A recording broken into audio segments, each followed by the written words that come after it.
On this episode of Advisor Revelations, Jonathan Barth talks to Matt Liebman about the Breakaway Accelerator program and the benefits of bringing and held away assets while transitioning to independence.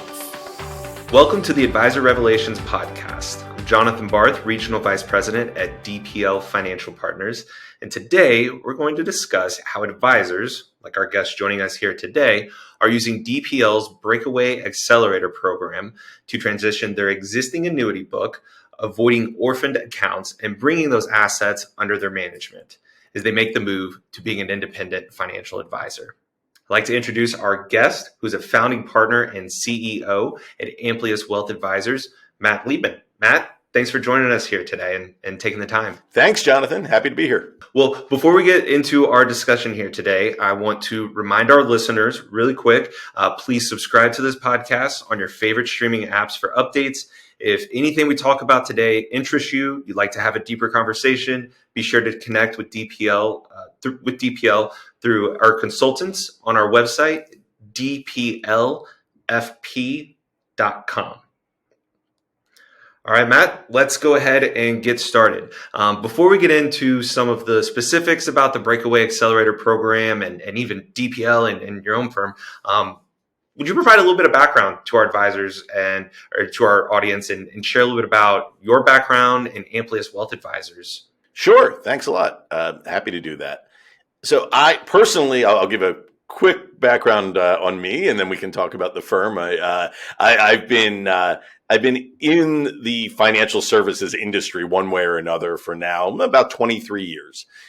Started out in New York for almost a decade in research and portfolio management, and moved to wealth management, give or take, about 15 years ago. And when I moved to wealth management, we were at a large team at Merrill Lynch, at a large firm. Essentially, I joined what was my father's team back then, and then he's still involved, very much involved. And then we've grown the team substantially since then. And about just over 2 years ago, it's about 2 years and 2 weeks ago, we launched Amplius Wealth Advisors. Essentially, we broke away from the wirehouse world and started our own independent RIA through the Dynasty Financial Partners Network. And it's been awesome. I mean, I guess I'll pause there, because otherwise I could take up the whole podcast just talking about the shift to independence and how great it's been, and see where you want to take this. But it's been a great move for us, and I'd like to think for our clients as well. Well, that's good. No, and you bring up a great point, because so many of the audience and our advisors that are listening to us are probably thinking that same, pathway of how do I go independent? And, the Breakaway Accelerator program is definitely something that can help them do that. Real quick, before we get into it a little bit, how long did you all plan on going independent and transitioning to an RIA before you actually made the steps across the street, as it's so often put? I'd say from beginning to end, from the first time that we looked into it until the day that we launched, it was about a 2-year period. It doesn't necessarily take that long if you know this is something you want to do. But I'd say the first 6 to 9 months of that were really just exploration, meeting with various employee model firms, some more hybrid firms, and then ultimately with Dynasty, and learning more about the independent network. We did not, the reason I think our process took a little longer is we did not set out to leave the wirehouse world and go independent from day one. In fact, that wasn't really high on the radar. It was more, the more we learned, the more we saw, we ultimately got the feeling that this is just way better. We should do this for our clients. And so then I'd say from the time we made the decision to the time we launched, it was a little over a year, maybe give or take 15 months, probably would have been less than that were it not for COVID.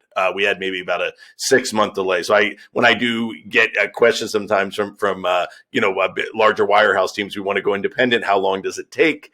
I'd say if you've made that decision and you're working with a partner like Dynasty, because they were incredibly helpful to me, 6 to 9 months of prep is probably appropriate. Awesome. That's great. And thanks for sharing that. And since you've made the move independent, what what you initially expected of moving independent. There were obviously some reasons why you wanted to go independent, the benefits for the clients, the benefits for your firm. Could you share with the team a little bit about what has come true from those initial beliefs of why independence was the right fit for you? Yeah. So the number one theme that I think that permeates a lot of what we do here, both, and I probably couldn't have articulated this before we launched, but it was there, and it really has come to the surface since we've been here. And I'm going to age myself here, but for any of the listeners that were also children of the '80s, it was the who's the boss move that effectively.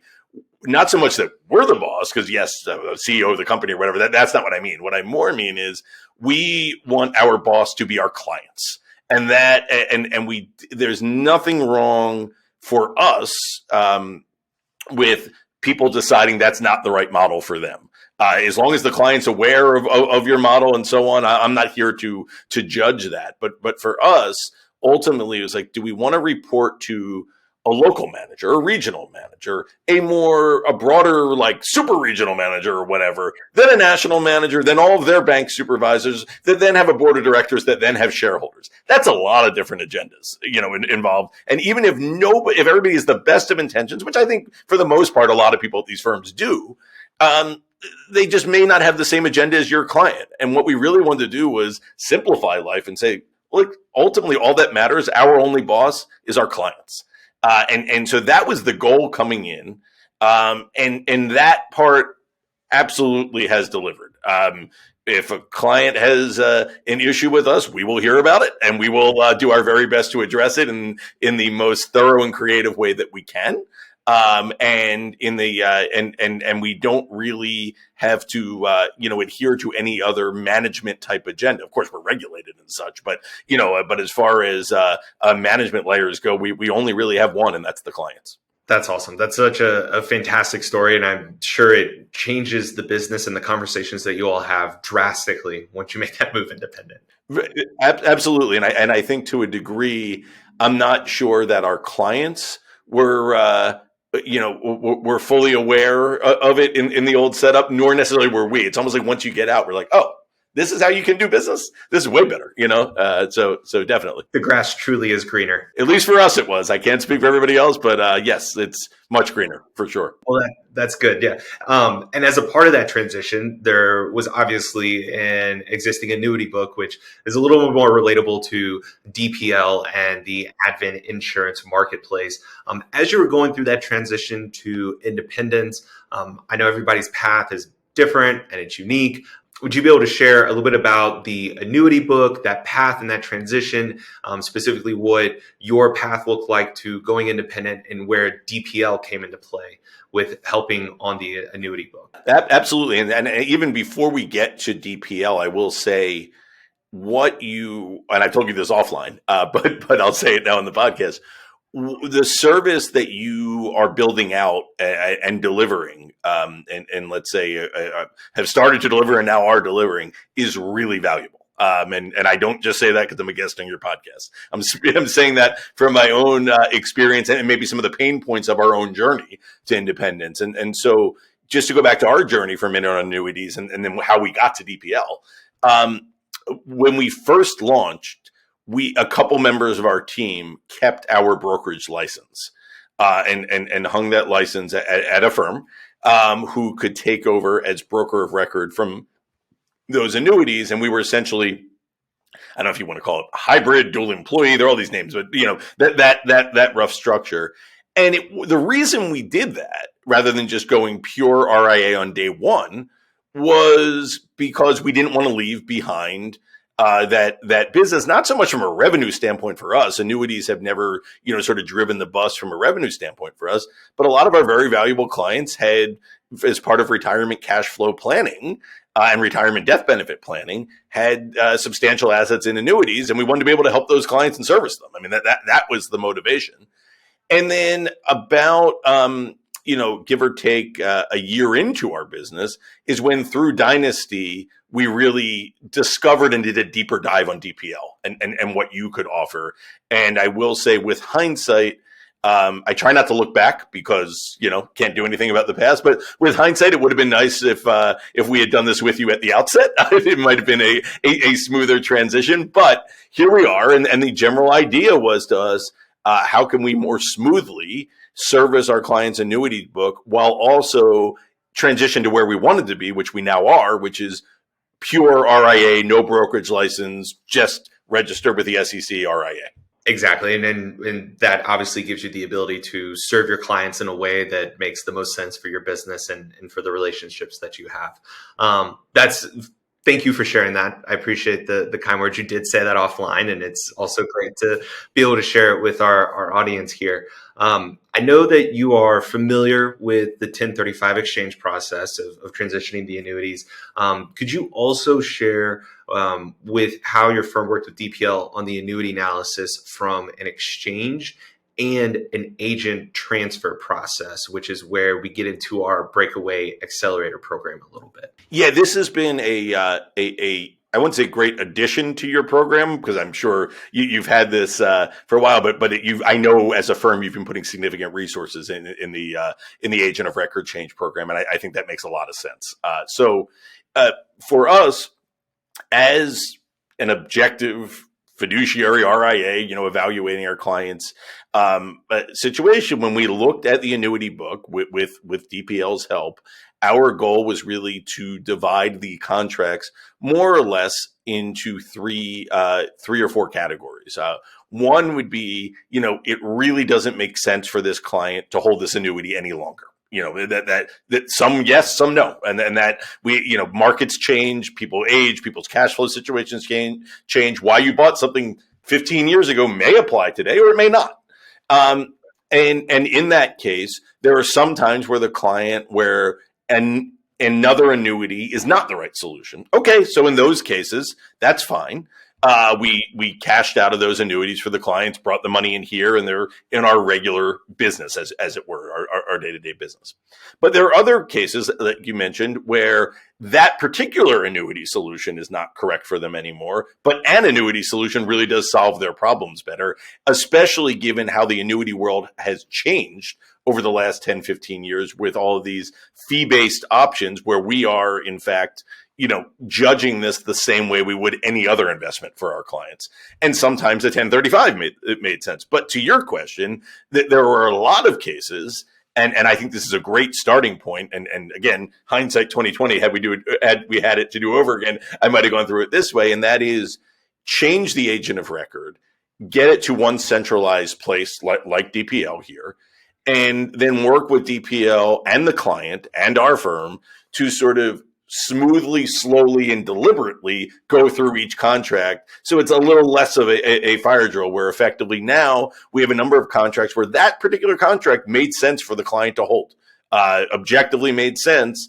And we have, DPL on there as agent of record, and we have one centralized place where we can go to help service our clients in that area. Exactly. You're hitting the nail on the head. And when you hear a story like that, you understand a little bit of why DPL calls it the Breakaway Accelerator program, because you're able to skip that step there in the middle. And I think what you just described as the rough structure, having the broker dealer and the RIA at the same time, that can be a little difficult for firms, just with everything that comes with that. For sure. It served a purpose for us, I suppose, in that environment, but it certainly has its challenges for sure. Well, let's talk a little bit about the integration, because one thing that you've mentioned is having the customers and the clients, the end client, right, be your boss, be able to control the relationship and have a better experience, and looking for ways to maximize your own efficiency.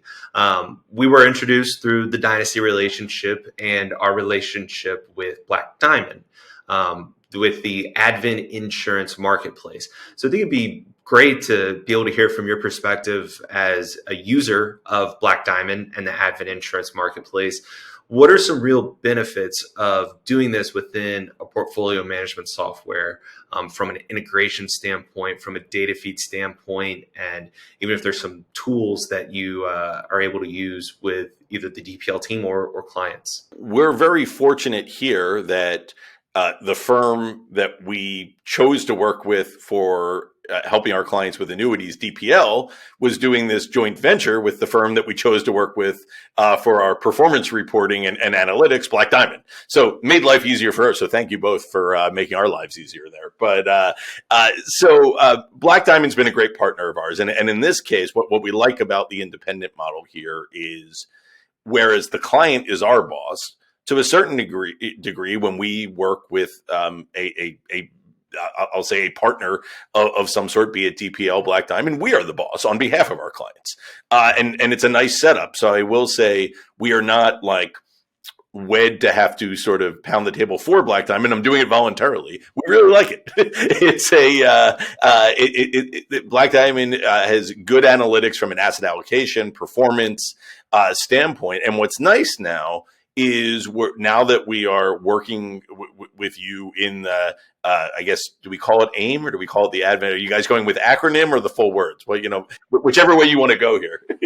Whichever one you want to go with, but just for the listeners, it's the Advent Insurance Marketplace powered by DPL.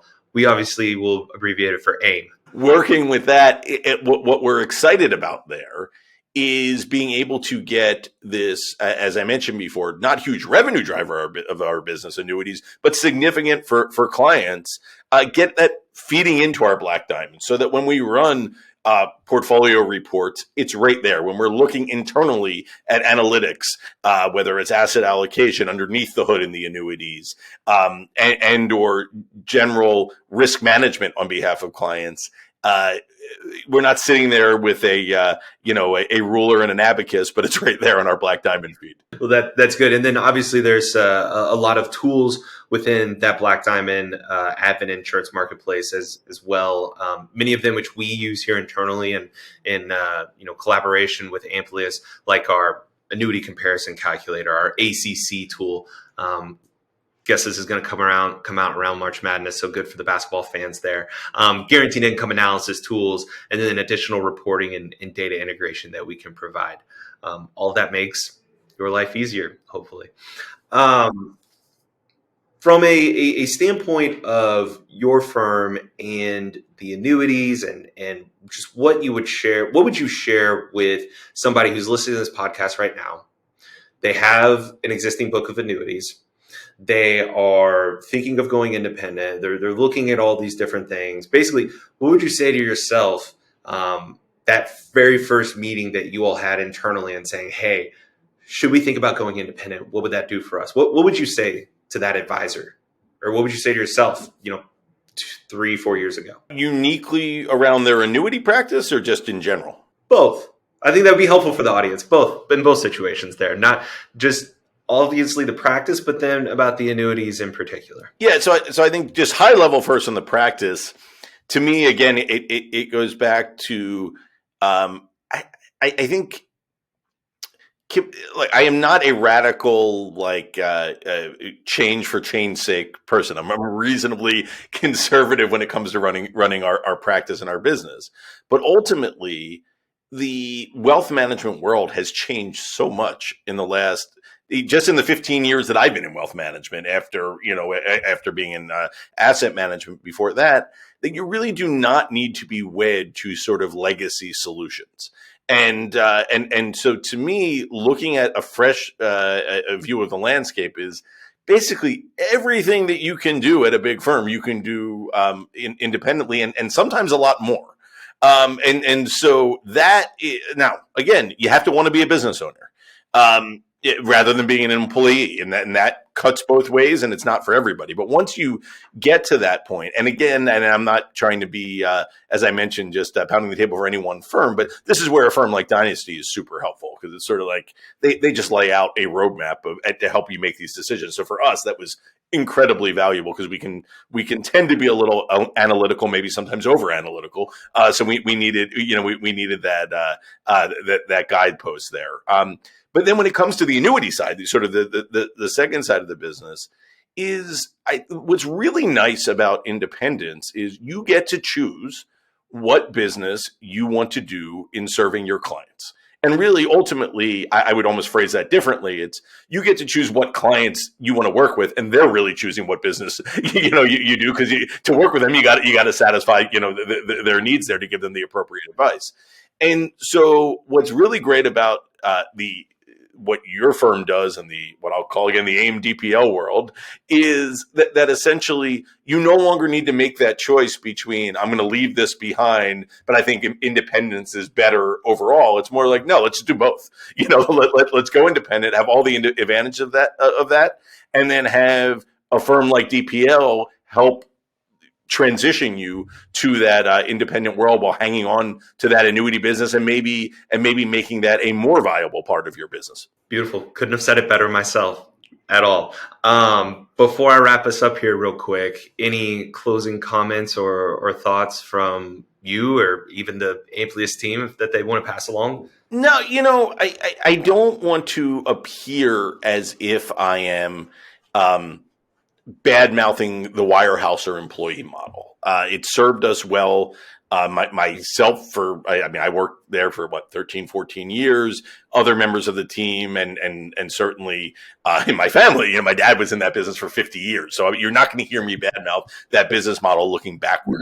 What I will say going forward is really, I would consider again that, not to keep saying the same thing, but that who's the boss mindset of like, what is it that all of these layers of bosses, of managers are doing for you, but more importantly, are doing for their clients? And the answer is not nothing, but the answer is, can you replace some of that in a way that is more efficient for your clients and really make them the boss?